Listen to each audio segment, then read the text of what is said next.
السلام عليكم ورحمة الله وبركاته. اللهم صل على سيدنا محمد وعلى آل سيدنا محمد وبارك وسلم عليه.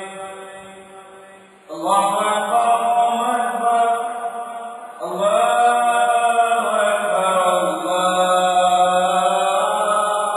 أكبر. أشهد أن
அஸ்ஸலாமு அலைக்கும் வரஹ்மத்துல்லாஹி பரகாத்துஹு.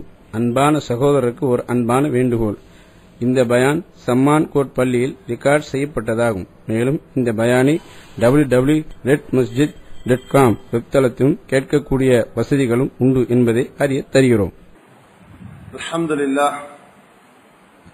அல்ஹம்துலில்லாஹி அல்லதி கஃபா வஸ்ஸலாத்து வஸ்ஸலாமு அலா இபாதிஹி அல்லதீன இஸ்தஃபா அம்மா பஅத்.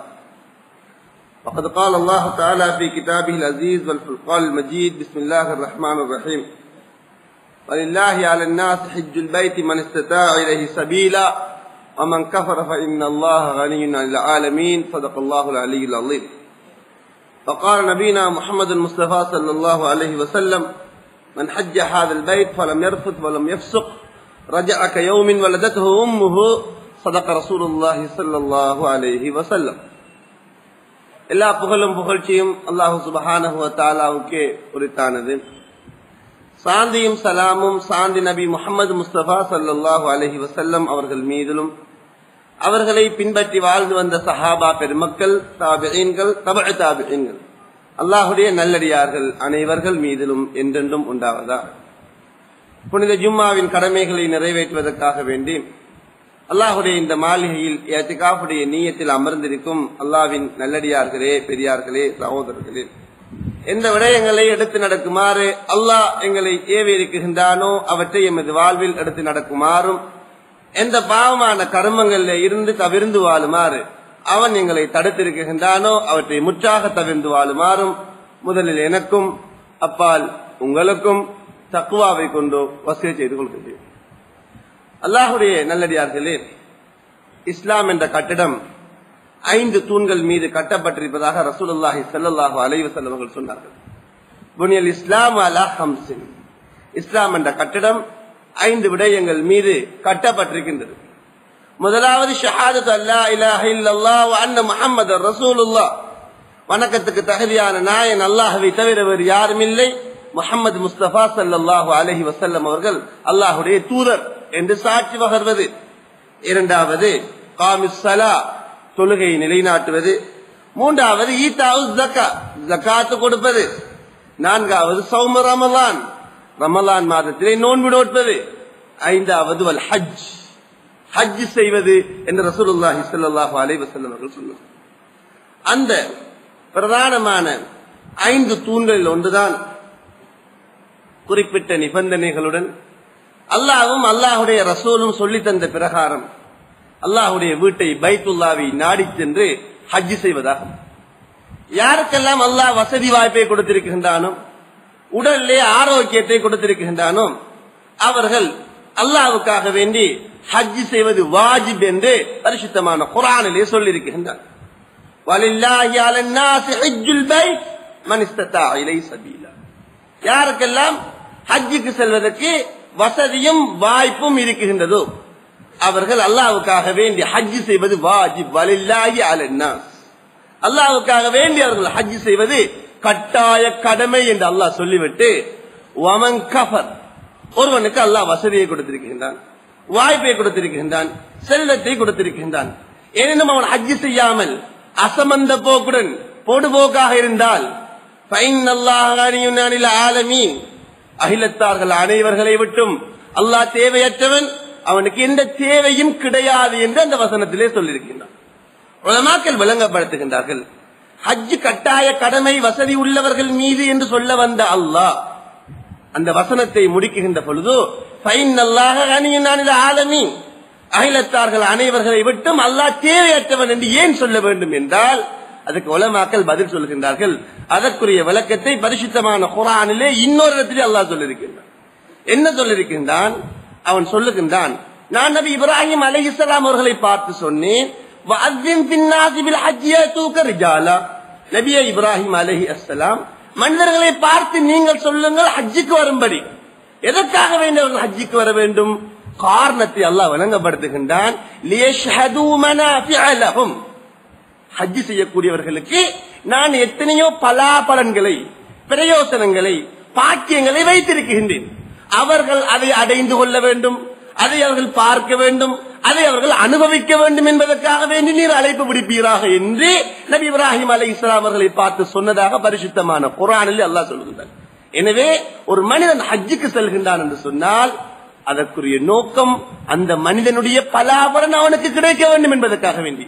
எனவேதான் அல்லாஹ் சொல்லுகின்றான், மனிதா உன்னுடைய பலாபலனை நீ அடைந்து கொள்ள வேண்டும் என்பதற்காக வேண்டி உன் மீது நான் ஹஜ்ஜை வாஜிபாக்கி இருக்கின்றேன். வமன் கஃபர, உனக்கு நான் செல்வத்தை தந்து உன்னுடைய உடலிலே ஆரோக்கியத்தை தந்தும் ஹஜ் செய்யாமல் இருந்தால் ஃபைன்னல்லாஹ கனியுன் அனில் ஆலமீன், எனக்கு என்ன தேவை இருக்கின்றது உன்னிடத்திலே என்ற கருத்தை பரிசுத்தமான குர்ஆனிலே அல்லாஹ் சொல்லுகிறார். கண்ணியமான பெரியார்களே, சகோதரர்களே, பரிசுத்தமான குர்ஆனிலே ஹஜ்ஜை பற்றி அல்லாஹ் பல தலைப்புகளிலே பல கோணங்களிலே பேசியிருக்கின்றான். இந்த ஸஃபா வல் மர்வத மின் ஷஆயிரில்லாஹ், ஹஜ்ஜுக்கு செல்லக்கூடியவர்கள், உம்ராவுக்கு செல்லக்கூடியவர்கள் தொங்கோட்டம் ஓடக்கூடிய இடமான அந்த ஸஃபா மர்வாவை பற்றி அல்லாஹ் பரிசுத்தமான குர்ஆனிலே பேசியிருக்கின்றான். வமன் ஹஜ்ஜல் பைத அவ்இதமர், ஹஜ் செய்யக்கூடியவர்கள், உம்ரா செய்யக்கூடியவர்கள் என்று சொல்லி அல்லாஹ் ஹஜ்ஜை பற்றி பேசியிருக்கின்றான். வஅத்திமுல் ஹஜ்ஜ வல் உம்ரத லில்லாஹ், அல்லாஹ்வுக்காக வேண்டி நீங்கள் ஹஜ்ஜையும் உம்ராவையும் நிறைவேற்றுங்கள் என்று ஹஜ்ஜை பற்றி அல்லாஹ் பரிசுத்தமான குர்ஆனிலே பேசியிருக்கின்றான். வஅத்தின் பின்னாஸி பில் ஹஜ்ஜி யதூக ரிஜாலா, நபி இப்ராஹீமை பார்த்து அல்லாஹ் சொன்னானாம், நபி இப்ராஹீமே மனிதர்களை ஹஜ்ஜுக்கு வரும்படி நீங்கள் அழைப்பு விடுங்கள். யதூக ரிஜாலன், அவர்கள் கால்நடையாக வருவார்கள். வஅலா குல்லி லாமிரின், களைத்து இளைத்து போன ஒட்டகங்களிலே வருவார்கள். மின் குல்லி ஃபஜ்ஜின் அமீக், தூரமான பிரதேசங்களில் இருந்தும் அவர்கள் வருவார்கள். என்னுடைய அடியார்களை நோக்கி ஹஜ்ஜுக்கு வரும்படி அழைப்பு விடுப்பீராக என்று நபி இப்ராஹிம் அலைஹிஸ்ஸலாம் அவர்களுக்கு அன்பு கட்டளையிட்டதை பரிசுத்தமான குர்ஆனில் அல்லாஹ் சொல்லி காட்டுகின்றான்.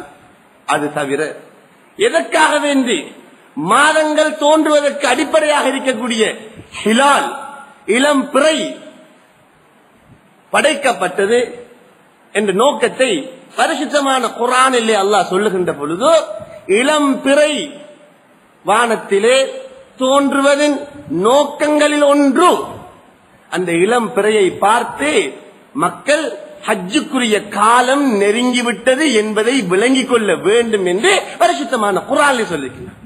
யஸ்அலூனக அனில் அஹில்லா, நபியே நாயகமே உங்களிடத்திலே வந்து இந்த இளம் பிறைகளை பற்றி வினா தொடுக்குகின்றார்கள். குல் ஹிய மவாகீது லின்னாஸ் வல் ஹஜ், நபியே நாயகமே நீங்கள் அவர்களை பார்த்து தெளிவாக சொல்லுங்கள், எதற்காக வேண்டி அல்லாஹ் இளம் பிறைகளை தோற்றுவிக்கின்றான் என்றால் அதனுடைய நோக்கங்கள் ஒன்று ஹஜ். ஹஜ்ஜிலே மாதம் வந்து விட்டது, ஹஜ்ஜுடைய காலம் பிறந்து விட்டது என தீர்மானிக்கப்பட்டு இறை பக்தர்கள் அல்லாஹ்வுடைய திருப்பொருத்தத்தை அடைவதற்காக வேண்டி பைத்துல்லாவை நோக்கி படையாக செல்ல வேண்டும் என்பதும் ஒரு காரணம் என்ற கருத்தை பரிசுத்தமான குர்ஆனில் சொல்லியிருக்கிறார். அது தவிர ஹஜ்ஜை பற்றி பேசிய அல்லாஹ் ஹஜ் செய்யக்கூடிய மாதங்களை பற்றி பேசியிருக்கிறார். அந்த ஹஜ்ஜுக்கு இஹ்ராம் கட்டிவிட்டால் அந்த மாதங்களிலே என்ன செய்யக்கூடாது என்ற விடயத்தை பரிசுத்தமான குர்ஆனில் அல்லாஹ் எழுதியிருக்கின்றான்.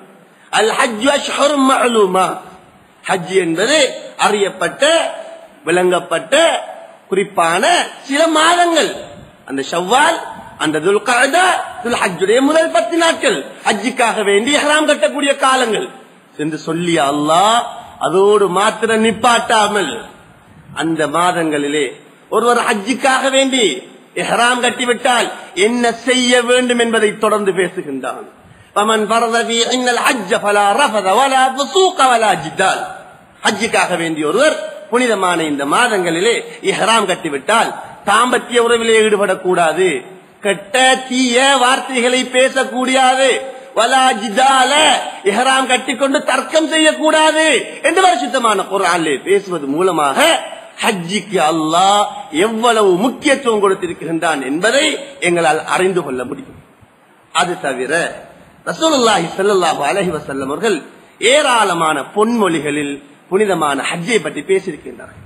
ஒரு சந்தர்ப்பத்திலே ஹுத்பா பிரசங்கம் செய்த ரசூலுல்லாஹி ஸல்லல்லாஹு அலைஹி வஸல்லம் அவர்கள் சொன்னார்கள், யா அய்யுஹன் நாஸ், ஏ மனிதர்களே, கத் ஃபரலல்லாஹு அலைக்குமுல் ஹஜ், நீங்கள் ஹஜ் செய்வதை அல்லாஹ் உங்கள் மீது கடமையாக்கி விட்டான். ஃபஹஜ்ஜு, எனவே நீங்கள் ஹஜ் செய்யுங்கள் என்று அன்பின் நபி ஸல்லல்லாஹு அலைஹி வஸல்லம் சொன்னார்கள். உலமாக்கள் விளங்கப்படுத்துகின்றார்கள், எந்த மனிதனுக்கு அல்லாஹ் வசதி வாய்ப்பையும் உடலிலே ஆரோக்கியத்தையும் கொடுத்து அவன் ஹஜ் செய்யாமல் அசமத்தனமாக பொடுபோக்காக இருப்பானோ, அவன் சக்ராத்துடைய நேரத்திலே, அவனுடைய மூச்சு தடுமாறிக் கொண்டிருக்கக்கூடிய நேரத்திலே அல்லாஹ்விடத்திலே கெஞ்சுவானாம். அந்த கெஞ்சக்கூடிய வசனத்தின் சமிக்கை தான் இந்த வசனம். அதாவது அன்ஃபிகு மிம்மா ரஸக்னாகும் மின் கப்ல் அய்யாதி அஹதகுமுல் மௌத் ஃபயகூல ரப்பி லவ்லா அഖர்தனி இலா அஜலின் கரீப் ஃபஅஸ்ஸதக வஅகும் மினஸ் ஸாலிஹீன். சக்ராத்துடைய நேரம் வந்துவிட்டால் இந்த மனிதன் கெஞ்சுவான், கதறுவான், வாயினால் உளம்புவான், யா அல்லாஹ், எனக்கு இப்பொழுதுதான் ஞானம் பிறந்திருக்கின்றது, தெளிவு கிடைத்திருக்கின்றது, எனக்கு ஒரு தவணை தருவாயாக, நான் சதகா செய்ய போகின்றேன்,